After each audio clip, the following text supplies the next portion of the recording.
don't you pull that map up?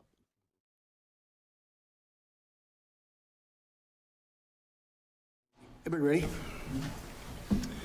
ready? Yesterday afternoon at about 2:45 p.m., members of the Lincoln-Lancaster County Narcotics Task Force were conducting surveillance on a motel room located at Southwest 27th and West O regarding a separate investigation.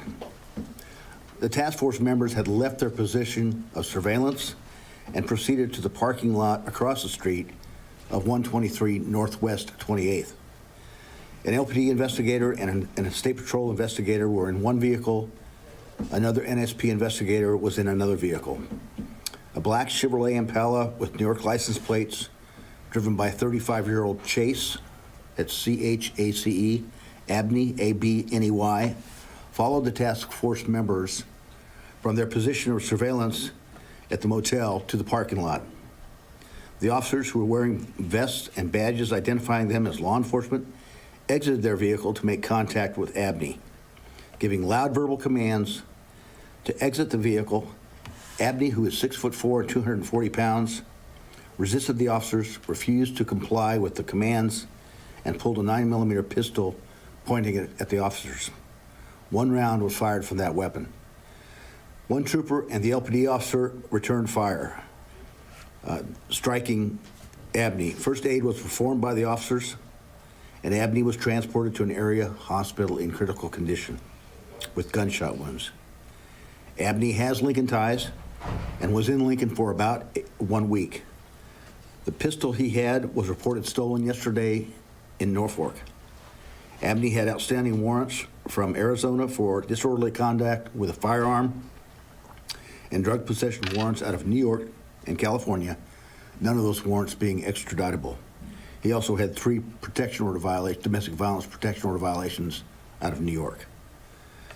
As is the practice in Lincoln-Lancaster County, we have a multi-agency officer-involved shooting team, and when one agency is involved, the other agency that's not involved will take the lead in that investigation. So that's sort of how we came to be doing this today.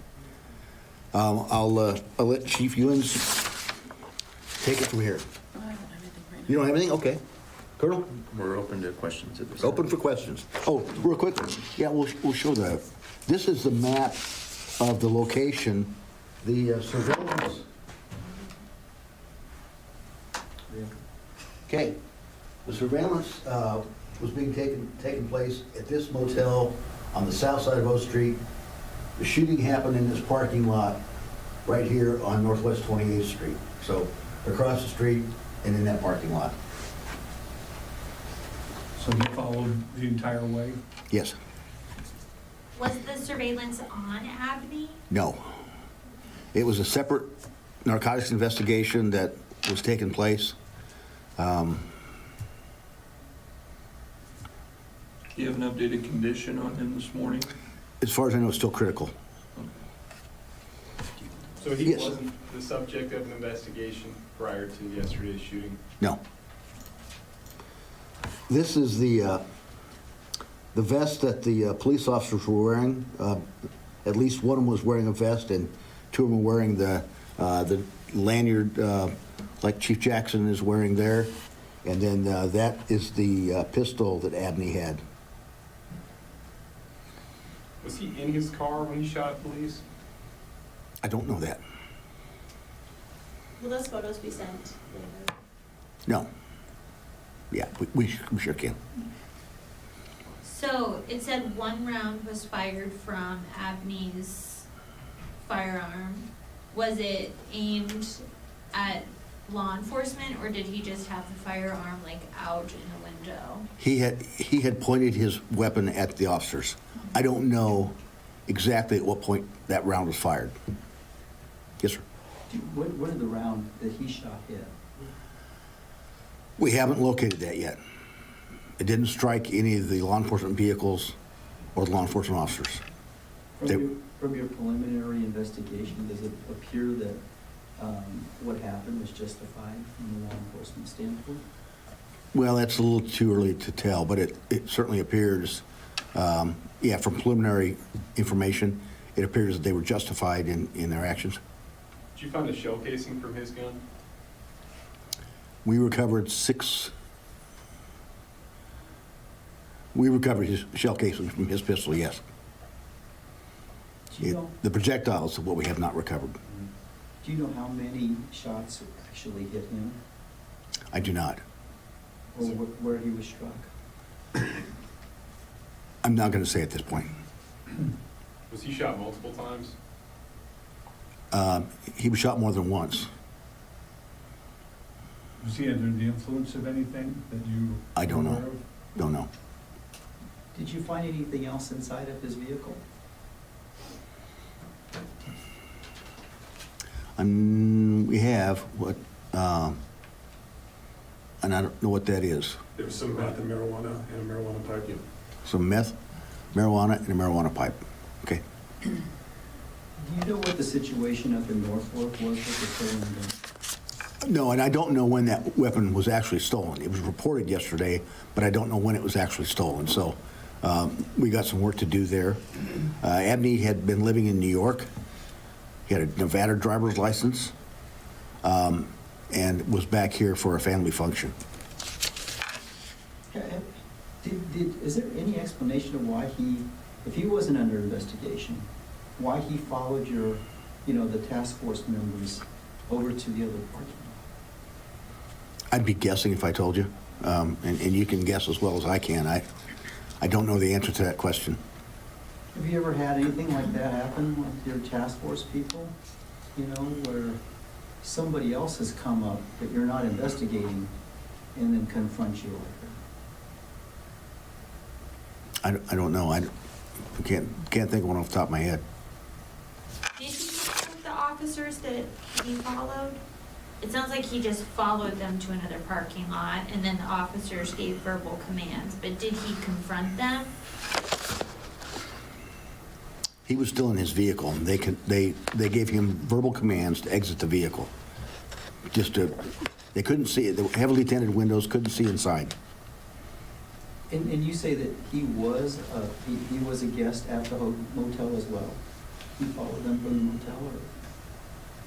He was a guest at the motel in a different room than the room that was under surveillance. So did he have any relation to the guy that you guys arrested at the Super 8 yesterday? Not to my knowledge. Who was the guy that you arrested at the Super 8? That's a separate and distinct investigation that I think Captain Dale will talk about. Okay. Can I say something? You certainly can. After I break this. So obviously it's been less than 24 hours. All right, so we have a lot of interviews to do. We have a lot of things to look into. Our investigators are working very hard. So please be patient. We're giving you everything that we can at this time. There was a separate investigation and there was an arrest. I'm going to have Captain Dale brief you on that. But are there any more questions in regards to the shooting itself? Are you guys going to identify the officers involved? I'll leave that up to the agencies and their policies. I'm not exactly sure what the policies of NSP and LPD are for releasing that, and that'll be up to them. What are the policies when an officer is involved in a shooting like this? Are they on administrative leave while it's being investigated?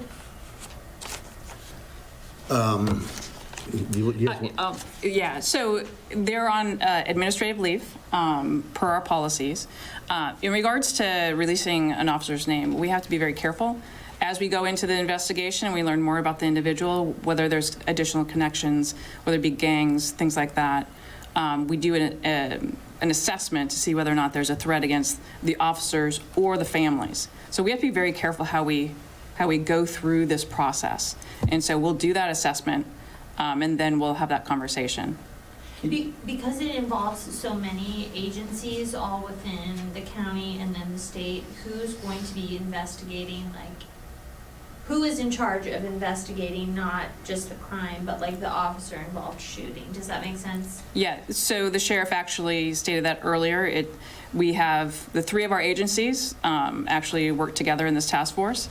Whoever's not involved then does the investigation. Okay. And so we've had a lot a lot of work that we've done in order to really solidify this partnership. And so we work very closely, and they'll be doing that. So LSO is investigating the officer Yes. involved shooting? Okay. And then generally, each agency will do their own internal affairs investigation to determine, to make sure that their policies were adhered to. So we'll do the investigation into the shooting. They can do their investigations internally according to their policies. Were any of the officers wearing body cam, like No. body cameras? Is there dash cam video from what happened? No. So we are asking for anybody who might have cameras that, in that area, we're checking with local businesses for any video footage that they might have, and any additional witnesses that may have witnessed the shooting to please contact our office, 402-441-6500, with any information they might have. What is the police department's policy for identifying officers involved in shootings?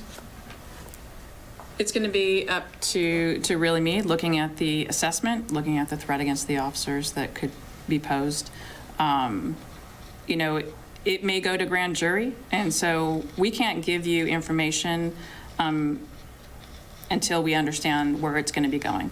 And so the county attorney can answer those questions if you'd like about grand jury, and the fact that we really need to keep this information as well as the officers safe, in which we're going to be making that decision. Chief and Colonel, can you say the experience that, you know, without identifying them, can you say how much experience each of these officers have? You know what, right now, I'm not prepared to answer that question.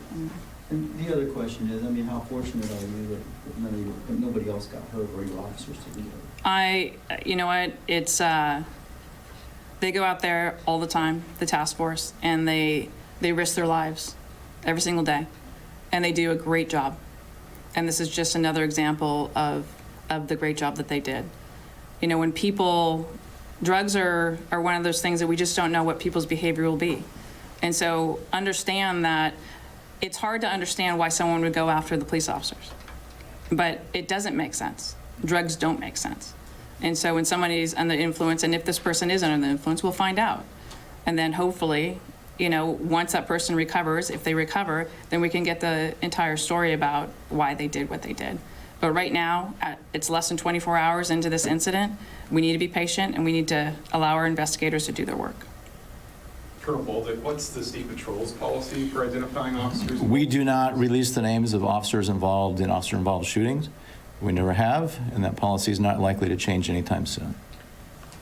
How many commands did the officers give to Abney to get out of the car? I don't know.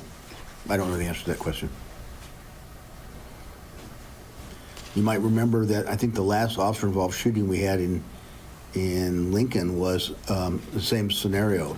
Task force officers from the narcotics task force, a trooper, LPD officer over on 20th and G, and I think it was the day before Thanksgiving when that happened in 2021, I believe. So yeah, so this, like Chief said, the work they do is dangerous, and thankfully everybody's okay. Sure. Both this incident and the one you just described involved shooting subjects who weren't under investigation for drug crimes. Is it concerning at all that this is twice now that the task force has shot people who they previously weren't investigating? Not to me. I mean, yeah, no. Okay. I'll let Captain Dale talk about the other investigation. Good morning. I know some of you are curious about the other investigation at Super 8.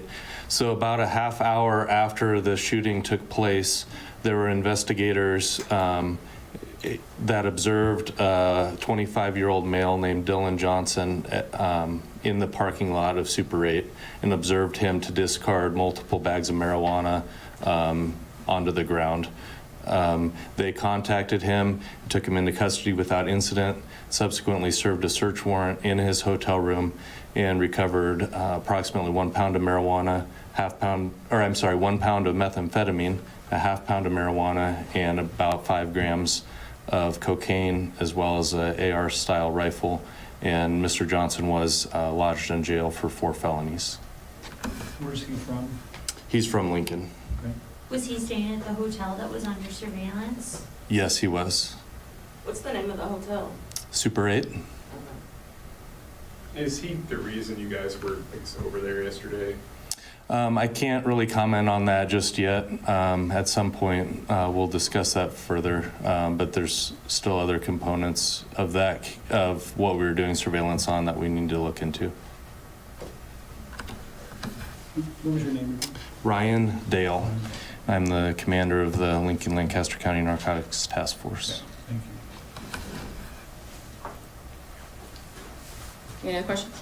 How many investigators are on the task force, I guess, from each agency, or all together? Approximately, the gang unit and the narcotics task force are combined, and between the two, there's approximately 35 or 36 total. Is there a minimum requirement of how much experience those members have to be on that task force? Is to be eligible to apply for the task force. I believe the minimum requirement is 3 years experience.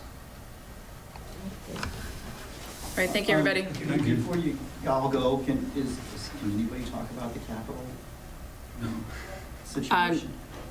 We'll catch you. The Capitol vehicle. Okay, catch up. I don't think he even knows. Yeah, we can catch you later, Andy. Okay. Thanks, everyone.